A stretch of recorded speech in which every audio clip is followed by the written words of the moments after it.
మనం ఈ టైంకి పోలవరంలో ఉండాలి. పోలవరం అందరం కలిసి వెళ్దామని చెప్పి చాలా కాలం ఏంటండి, అందరం కలిసి వెళ్దామని. మీలో కూడా బాబీ మాట్లాడిన వాళ్ళందరూ రెడీ అయ్యి ఏదైనా ఉన్నా దాన్ని ఏదో మేనేజ్ చేసుకుంటాంలే వచ్చేస్తాం అన్నారు. అక్కడ అక్కడ భోజనాలు అవి కూడా అరేంజ్మెంట్ చేసుకున్నారు పాప పోలవరం వాళ్ళు. అయితే మనకి అంటే వర్క్ మనం చాలా ప్రశ్నలు ఉండిపోయాయి, వాటికి సమాధానాలు ఏం చెప్పాలా. ఏంటంటే మిమ్మల్ని తీసుకెళ్తే ప్రజలకు తెలుస్తుంది జరుగుతుంది ఏంటన్న ఉద్దేశంతో మీడియాతో వెళ్దాం అనుకుంటే వాళ్ళు ఏమి ఇచ్చారంటే, నాకు పర్మిషన్ మీ వరకే ఇస్తున్నాం, మీతో పాటు నలుగురిని తీసుకెళ్ళచ్చు. However, in view of the current pace of project works involving extensive construction activities and safety considerations, we regret to inform you that permission for the visit of media has been suspended temporarily. Temporary అన్నారు కాబట్టి మళ్ళీ ఎప్పుడైనా ఇస్తారేమో అంటే temporary అని ఒక పంపించారు. ఈ రామచంద్రరావు గారు అనే సూపరింటెండెంట్ ఇంజనీర్ గారు, మరి ఇద్దరు ఇంజనీర్లు కూడా పెట్టారు. నలుగురు వస్తే మాత్రం మీరు ఒక్కరు వస్తే ఇంకో ఇద్దరు ఇంజనీర్లు కూడా ఉన్నారు, వాళ్ళు మీకు చెప్తారు, దగ్గరుండి చూపిస్తారని నేను అని చెప్పారు. లెటర్ రాశారు, చాలా థ్యాంక్స్.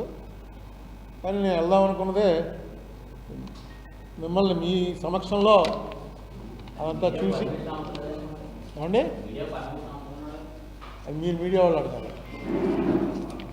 నేనైతే మీడియాతో కలిసి నేను వస్తాను, ఒక బస్సు వేసుకున్నాం అన్నీ రాసి ఆయనతో మాట్లాడాను ఎస్సీ తోటి. ఆయన ఏమన్నారంటే ఒక ఫార్మల్గా లెటర్ ఒకటి పంపించండి, దానికి పర్మిషన్ గ్రాంట్ చేస్తే ఇచ్చేస్తాం అన్నారు.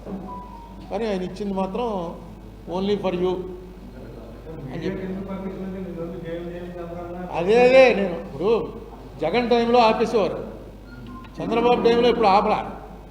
అందుకే నేను పెట్టాను. అసలు దీని గురించి కూడా నేను ఆయనకి ఫోన్ చేసింది కూడా కారణం ఏంటంటే, ఎవరినైనా మనిషిని ఇస్తారని, ఎక్కడెక్కడ ఏం జరుగుతుందో చెప్పడానికి ఎవరో ఒక ఇంజనీర్నో ఎవరినైనా మనకు చెప్తే ఎక్స్ప్లెయిన్ చేయగల వాళ్ళని మాట్లాడచ్చు అనే ఉద్దేశంతో ఆయన్ని అడిగాను. లేకపోతే మామూలుగా వెళ్ళిపోదాం, ఇక్కడ అక్కడ ఆపేద్దరు వెనక్కి వచ్చేద్దాం, అదే మీకు పెద్ద న్యూస్ ఉంది. కానీ ఈయన కాపాడాడు. ఏంటంటే మీడియాని తీసుకురాకండి, మీడియాని తీసుకురావడానికి ఇంకా పర్మిషన్ లేదు. ఇంకా రాశాడు బ్లాస్టింగ్ ఇస్టింగ్ అవుతుంది అక్కడ. ఇదిగో ఆయనకి నేను రాసిన లెటర్ ఏంటంటే, I request you to permit me and media friends from Rajahmundry to visit the Polavaram project on 18/12/2025 Thursday between 11 AM to 2 PM. ఇంకే నేను లెటర్ రాశాను. అది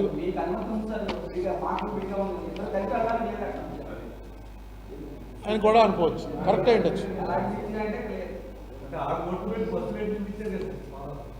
అవునవును, అదే ఆ ఉద్దేశంతో వర్క్ జరుగుతుందంటే ఆయన ఖచ్చితంగా దాని మీద అబ్స్ట్రక్షన్ ఏమి ఉండదు, అబ్జెక్షన్ ఉండదు అనుకున్నాను. అయితే సమ డెసిషన్ కూడా 2 రోజుల తర్వాత నాకు ఇంటిమేట్ చేశారు. 1+4 అన్నారు. అంటే కారులో వెళ్తాం, ముసలాన్ని కదా ఎవడోడు తోడుండాలి, అయి ఉండొచ్చు. బ్లాస్టింగ్లో ఇవి జరుగుతున్నాయని అది కూడా రాశారు. అంటే పెద్దాడిగా ముసలాన్ని కదా పోయినా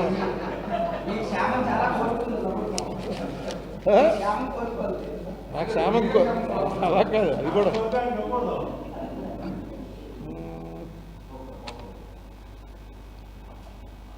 వెళ్ళిన వాళ్ళు కూడా it specifically inform that the members should take utmost precautions for their own safety on account of the heavy machinery movement, blasting operations and other work activities which are progress at project site.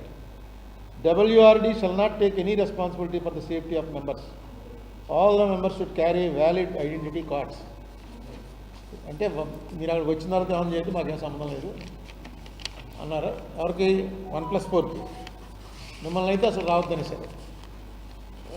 సరే media మీద చాలా మంచి అభిప్రాయం ఉంది వాళ్ళకి, మీరే కదా వెన్నెముక. లోకల్ వాళ్ళు కూడా ఉన్నారు, వాళ్ళు కూడా రానివ్వట్లేదు. ఇప్పుడు నేను ఎందుకు మిమ్మల్ని తీసుకుని వెళ్ళాలని అనుకున్నానంటే, నేను ప్రధానంగా నేను మిమ్మల్ని తీసుకుని మీడియాని తీసుకుని ఎందుకు వెళ్ళాలనుకున్నానంటే, చాలా కాలం తర్వాత ఇది పోలవరం విజిట్. అందుకని మనందరికీ కూడా రాజమండ్రి మీడియా అయితేనే వెంటనే దాన్ని అర్థం చేసుకోవాలి. ఎందుకంటే మనం ఇక్కడ కూర్చుని ఇంతకుముందు వై జంక్షన్ హాల్లో కూర్చుని పోలవరం గురించి రాజమండ్రి మీడియా దగ్గర జరిగినంత చర్చ బహుశా ధవళేశ్వరం పోలవరం ఆఫీసులోనే జరిగి ఉండదు, సిడబ్ల్యూసీలోనే జరిగి ఉండదు, పోలవరం ప్రాజెక్టు అథారిటీ మీటింగ్లో కూడా జరిగి ఉండదు. అంత మీటింగు అన్నిసార్లు మాట్లాడుకున్నాం మనం. సో మనకి ప్రధానంగా నాకు డౌట్ అలా ఉండిపోయింది ఏంటంటే, మీ ఎదురుకుండా అడుగుదాం అనుకోండి, డయాఫ్రమ్ వాల్ ఎందుకు పోయింది? డయాఫ్రమ్ వాల్ కొట్టుకుపోయింది.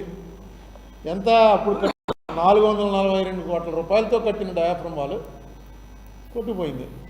ఇప్పుడు కొత్తది 990 కోట్ల రూపాయలతో కడుతున్నారు, మళ్ళీ కడుతున్నట్ట. 442 కోట్ల రూపాయల వాల్యూతో కట్టినటువంటి ఒక వాలు కొట్టుకుపోతే జగన్మోహన్ రెడ్డి గారు ఏం చెప్పాడు? ఎందుకు కొట్టుకుపోయిందంటే వాళ్ళ కన్నాలు ముయ్యలేదు, అందుకు కొట్టుకుపోయింది, వాళ్ళు చేసిన తప్పు అని చెప్పి వాళ్ళు జగన్మోహన్ రెడ్డి గారు అసెంబ్లీలో ప్రకటించాడు. చంద్రబాబు నాయుడు గారు డైరెక్ట్గా దానికి ఏం చెప్పకుండా మీ అసమర్థత వల్లే పోలవరం అంతా పోయింది, యాక్చువల్గా కొట్టుకుపోయింది ఇప్పుడు జగన్మోహన్ రెడ్డి సీఎం అయ్యాక. సీఎం అయిన వెంటనే ఒక్కసారి పోలేదట, 19 ఫ్లడ్స్ 20 ఫ్లడ్స్లో కొంత పోయింది. సో దీని మీద ఎవరైతే 442 కోట్ల రూపాయలు కట్టారో బావర్ కంపెనీ వాళ్ళే ఇప్పుడు మళ్ళీ 990 కోట్లతో వాళ్ళే కడుతున్నారు. అప్పుడు ఎవరైతే ఇరిగేషన్ సెక్రటరీ, అప్పుడు ఎవరైతే చీఫ్ ఇంజనీరు, అప్పుడు ఎవరైతే ఉన్నారో వాళ్ళే జగన్మోహన్ రెడ్డి టైంలోనూ కంటిన్యూ అయ్యారు, ఇప్పుడు కంటిన్యూ అవుతున్నారు. ఇది ఎవరి డెసిషన్ అసలు? ఈ రకంగా ఇంత పెద్ద డ్యామేజ్ అయితే కనీసం ఒక ఎంక్వైరీ అయినా జరిగిందా? ఎందుకు ఇలా పోయింది? మళ్ళీ ఉంటుందా, మళ్ళీ పోతుందా? దీని మీద అసలు ఎందుకు ఒక మీటింగ్ వేశారు? మొన్న ఇది రమేష్ అని చెప్పి మీకు ఇంతకుముందు కూడా రమేష్ చంద్ర అని విశాఖపట్నంలో ఉంటాడు, ఒక అడ్వకేట్, మన ఏరియా వాడే, నాకు బాగా అన్ని ఇన్ఫర్మేషన్లు ఆయన పంపుతుంటాడు. ఆయన ఏంటంటే రోజు ఒకటన్నా ఆర్టీఏ అడగకపోతే ఆయనకు నిద్రపడతాం. ఖచ్చితంగా ఆంధ్రప్రదేశ్ అఫైర్స్లో ఆర్టీఏ అడుగుతూనే ఉంటాడు. ఒక దాంట్లో అయితే మీకు చెప్పాను కూడా, జడ్జిమెంట్ వినిపించాను. ఆర్టీఏ అడిగితే వాళ్ళు ఇవ్వకుండా ఏమని పెట్టారంటే, ఇతను అప్పీల్ చేశాడు. అప్పీల్లో ఏం పెట్టారంటే వాళ్ళు, ఇతనికి ఇదే పనండి, ఇలా అడుగుతూనే ఉంటాడు అని చెప్పి వాళ్ళు రిప్లై ఇచ్చారు. ఎవరికి? కమిషన్, సెంట్రల్ కమిషన్కి ఇస్తే సెంట్రల్ కమిషన్ ఏమిటంటే, అతనికి అదే పని అయినా అతనికి రిప్లై ఇవ్వడమే మీ పని. సో వెంటనే రిప్లై ఇవ్వండి. అది ఇక్కడ మీకు చూపించాను కూడా. ఈ పోలవరం మీద కానీ ఏపీ రిఆర్ఎస్ మీద కానీ రెగ్యులర్గా అడుగుతుంటాడు, వచ్చిందల్లా నాకు పంపిస్తుంటాడు. చాలా మంచి ఇన్ఫర్మేషన్, చాలా బాగా అడుగుతాడు ఆయన, బాగా డ్రాఫ్ట్ చేయించాడు. మొన్న ఏమైంది, ఒక కమిషన్, ఒక కమిటీ వేశారు. దాన్ని ఏమని పెట్టారంటే పిఓఈ, ప్యానల్ ఆఫ్ ఎక్స్పర్ట్స్ అని చెప్పి ఒక కమిటీ వచ్చి పోలవరం దగ్గర తిరిగి దాని రిపోర్టు అక్టోబర్ నెలలో రిపోర్ట్ ఇచ్చింది.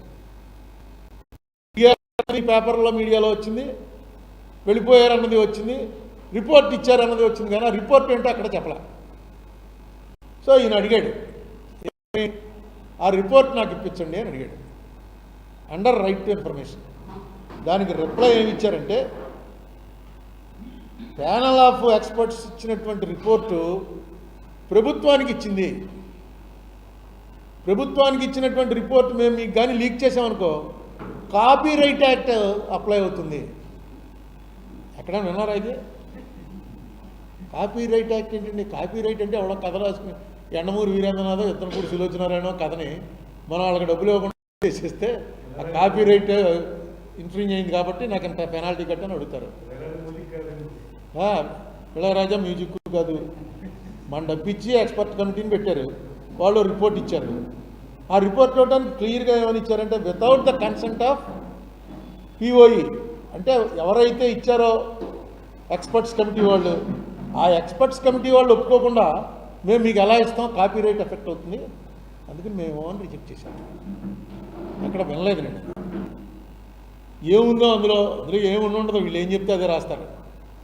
ఊరికే మనకు తెలుసుకోవడానికి ఇలాగ మనం తీసుకుంటుంటే మనకు ఏమేమి తెలుస్తున్నాయంటే,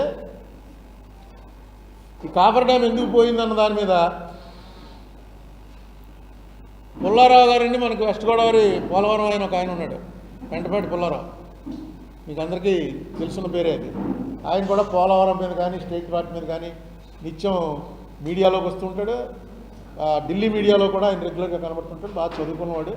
నాకు కూడా ఆయన బాగా ఫ్రెండ్, మా స్పోక్స్ పర్సన్.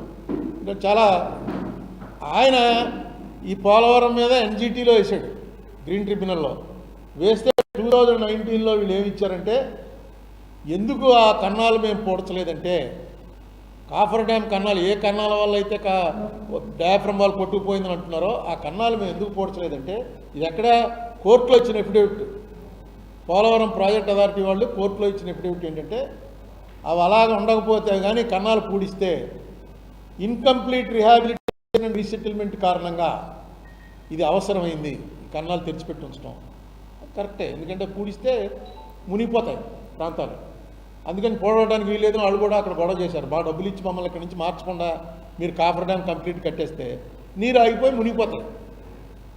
అదే రాసి అందుకని చెప్పి మేము దాన్ని చేయలేదు అన్నారు.